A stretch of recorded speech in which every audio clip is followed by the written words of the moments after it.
Hello বন্ধুরা, good morning. Sangeeta's lifestyle আর একটা নতুন ভিডিওতে তোমাদের অনেক অনেক স্বাগত। সবাই কেমন আছো অবশ্যই জানাও। আমি তো কিছুটা ভালো আছি আগে আমি থেকে। এখন আইছি উপরে কাপড় চোপড় দিতাম, স্নান টান শেষ। তো এখন কাপড় চোপড়টি দিয়ে পরে যেমন নিচে। আর আজকে বলে আমরা দিকে কারেন্টও থাকতো না, কী যে হইব কে জানে। এত গরমের মধ্যে বলে আজকে কারেন্টও থাকতো না, চিন্তা করছো। চলো নিচে যাই। তো সকাল সকাল দেখো রান্না করে বসি, ভাত ডাল বয়ে দিছি। আর ফ্রিজের থেকে আনছি বরবটি। তো বরবটিটা ভাজা করুন। তো বরবটি আলু ভাজা করতে কইছে মা। আমি মানে সকালের খানাটা করে তারপরে জামুকা মায়ের ফরাইতাম, মা বাকি রান্নাটি করব। কারণ মেয়ের একটু সময় না দিলে হইতো না। তো যেটা কইতাছিলাম যে বাচ্চারা তো বেশি পড়ে না, মিনিমাম 1 ঘন্টাই পড়ে। তো 1 ঘন্টার থেকে আমি বেশি পড়াইও না, যতটুক মাথা ঢুকে ততটুকুই, এর থেকে বেশি চাপাচাপি করি না। আর এখন মানে কিছুদিন ধরে সকাল সকালে যে গরম পড়ছে, মানে কি কইতাম, মাথা ব্যথা করে গরমে, এত পরিমাণ গরম। রাত্রেবেলা হইলে হালকা হালকা একটু ঠান্ডা দিব, তারপরে আবার সকালবেলা কুয়াশা। তো এই এটাই তো মানুষের শরীরটা খারাপ করে আলা না। আর মোবাইলের স্ট্যান্ড না থাকলে যা একটা অসুবিধা হয়, কতবার যে আমার মোবাইলটা ফুটছে। মানে স্ট্যান্ড নাই যেহেতু, আমি তো এদিকে দিকে রেখে ভিডিও করতেছি না, আমার মোবাইলটা অনেকবার পরে গেছে। তো দেখো এদিকে আমি ভাজা বয় দিছি। তাই উঠো। আজকের মেনুটা হচ্ছে কুমড়া বিচি বাটা, তারপরে ডাল আর বড় মাছের ঝোল। আমাদের দিকে ডুম্বুরের মাছের স্বাদই আলাদা, খুব টেস্ট। তো এখন আইছি উপরে ভিডিও এডিটিং করতাম, কারণ নিচে কারেন্ট গেছে গা। আজকে বলে আমাদের দিকে বলে কারেন্ট থাকতো না বিকাল 5টা অবধি। তো গেছে গা, যেহেতু কইসে থাকতো না কি থাকবো নি, গেছে গা।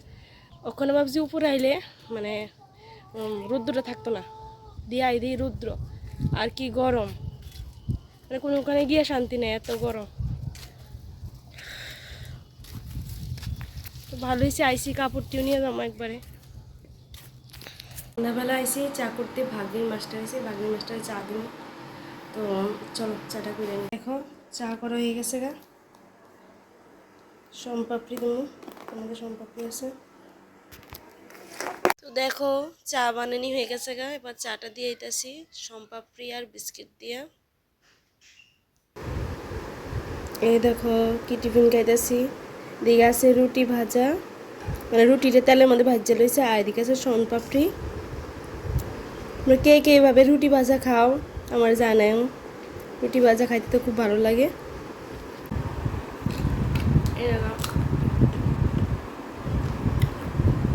এই দেখো পুরো মুচমুচ করতে থাকে।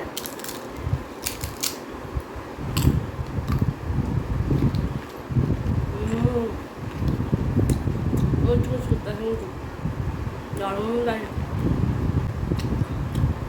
দেখো আর সোনপাপড়ি অন্যরকম স্বাদ।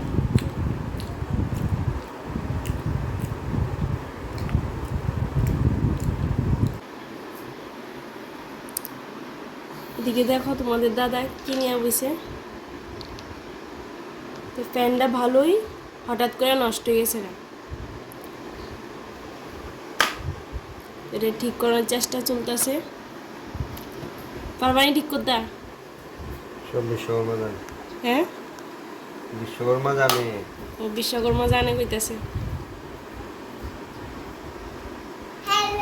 তো আদিবাসী হেরলের ভিডিওটা দেওয়াতে একজন দিদি লিখছে যে পুরা ভিডিও দিতাম কিভাবে তেলটা ইউজ করা হয়। কিন্তু তোমরা তো কইছি আমার যে রিং লাইটটা আসলো না, ওইটা ভাঙ্গা গেছে গা। আর আমারে ভিডিও কইরা দেওয়ার মতো কেউ নাই, কারণ তোমরা দাদাভাই থাকে দোকানে, তারপরে বাজার থেকে আইলে ইন্টারনেটে কাজ করে। তো তখন আর হয়ে ওঠে না আর কি। আচ্ছা, যদি একদিন পারি শিওর আমি এটা ভিডিও করে দেবো তোমরারে। তবে এতটুকু কয়ে দিতাম পারি যে তোমরা তেলটারে আগে একটা বাটিতে নেবা, বাটিতে নিয়ে সেরা এরপরে পুরা স্কাল্পে লাগাইবা। এটা কিন্তু আগে স্কাল্পে লাগাইতে হবে বিশেষ করে। তো অন্য দিনের মতো আজকে রুটি নাই, আজকে হয়েছে ভাত। ভাতের সাথে 3 রকমের তরকারি আছে, এটি দিয়েই চলে যাবো গা। এটি যথেষ্ট। তো বন্ধুরা, আজকের ভিডিওটা আমি এখানে শেষ করতেছি। দেখা হইতেছে কালকে একটি নতুন ভিডিওর সঙ্গে। সবাই ভালো থাকবা, সুস্থ থাকবা। আর আমার ভিডিও যদি তোমাদের ভালো লাগা থাকে অবশ্যই লাইক কমেন্ট শেয়ার করে সাবস্ক্রাইব করে দিবা। আজকের জন্য টাটা।